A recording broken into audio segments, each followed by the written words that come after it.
different, weird, abnormal, they used to call me. I feel like an outcast. I don't just feel it, I know it. I know I'm an outcast. I lost everything. I lost my family and a chance to become a normal human being because of a weird condition that I have. I'm scared of what's going to happen to me, and I'm even scared to fall asleep, because when I sleep, I wake up and all my dreams turn into a reality. Everything started 5 years ago. I was just another 17-year-old kid. Me and my parents used to do this thing where we go camping in July of every summer. Nothing new, it was just another camping day, but everything changed on the second night from our trip. We had just finished a long day of fishing. I was so tired and went back to my tent around 8 p.m.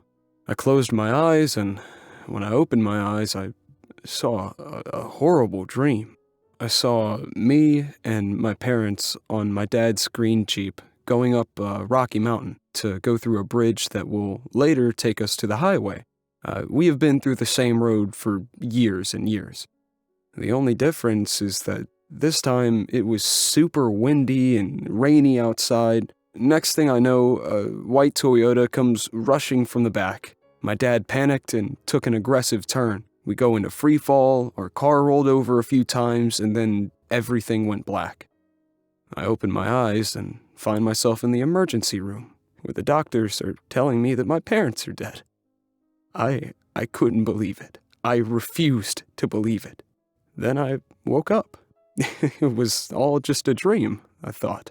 But how could it be just a dream? It felt so real. I got up and checked on my parents.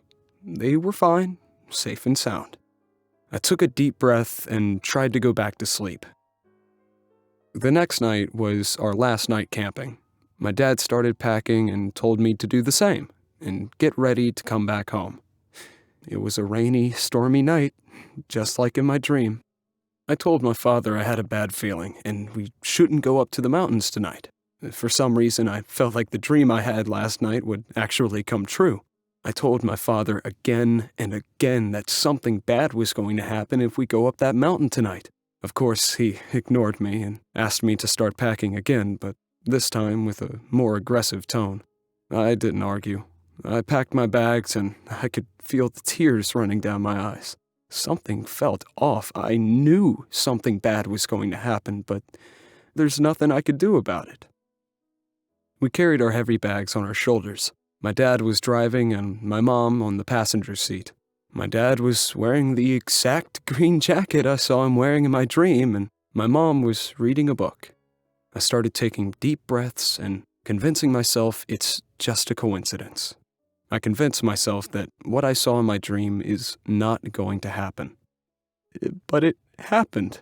The same white Toyota car came rushing out of nowhere. My dad tried to avoid the car and lost control. We fell from the same mountain, and next thing I know, I wake up in a hospital where the doctors tell me that my parents passed away. I closed my eyes, pinched myself. I did everything to wake up from this horrible dream, but I didn't wake up, and it wasn't a dream. After the accident, my Uncle Louis and Aunt Rochelle took me in. They tried their best to make me feel like home, but it didn't feel like home. My aunt offered to make me a sweet potato pie, but I thanked her and told her I was too tired and went to bed. That night, I had another dream. It was another horrible one. I had a dream that one of my closest friends, Daniel, was going to migrate with his parents to South Africa. And on their way there, the plane crashed. It was an irrational dream, as they have no reason to go there. Plus, his family owns a very successful restaurant here, and there's no reason for them to leave the country. The next day, we got up early to prepare for the funeral. At around 4 p.m., the house was packed with people telling me I'm so strong and I'm handling it very well. I spent the whole afternoon looking for Daniel. I have to ask him. I have to know if my dream is coming true this time. And if it is coming true, I had to stop him from going. I found him in the backyard. I tapped on his shoulder, he turned around and gave me a hug. "Man, I'm so sorry for your loss," he said. I told him it was all right and asked if he's planning to go to South Africa anytime soon. He started laughing and told me his family are not planning such a thing. The restaurant is doing well, plus they have no reason to go to South Africa. I can't describe the relief I felt in that moment. I told myself that the first dream coming true was just a coincidence, but such a thing won't happen again.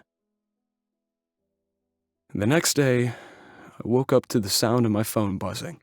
It was a phone call from my aunt telling me to check the news. I switched on the TV, and that's when I saw a plane crash. It turned out that Daniel's father had to go on an urgent business trip to South Africa. Daniel and the rest of his family tagged along with him to spend the rest of their summer there. I couldn't believe it. It happened again.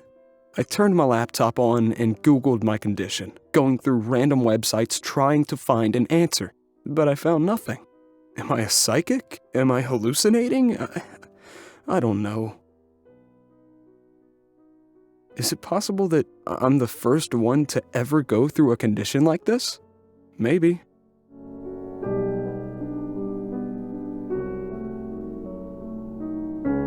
After 5 years.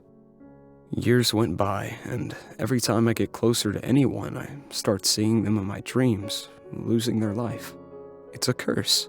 It's truly a curse. A stupid, cosmic joke. I chose to distance myself from everyone. It was better this way anyways. I graduated from college with no friends. I spent the past 4 years sitting in a library alone and avoiding any conversations with anyone. People thought I was weird. I know that. I know they talk behind my back and call me the worst names. That's all right. This is the first time I have felt this peaceful. I'm alone, but I'm peaceful. I had no problem living the rest of my life like this. Until one day, something unexpected happened. While me, my aunt, and my uncle were having dinner, my aunt started telling me that my cousins are coming over. I haven't seen them in over 10 years. I asked my aunt about them and how they're doing. She gave me a strange and vague answer. Then she said, "You know, one of your cousins, Angie, people say that she's a psychic." I gazed at her, acting stupid, and said, "Psychic? How?" I asked. She took another sip of her wine and said, "She can apparently see the future. She can tell what will happen in the future through her dreams."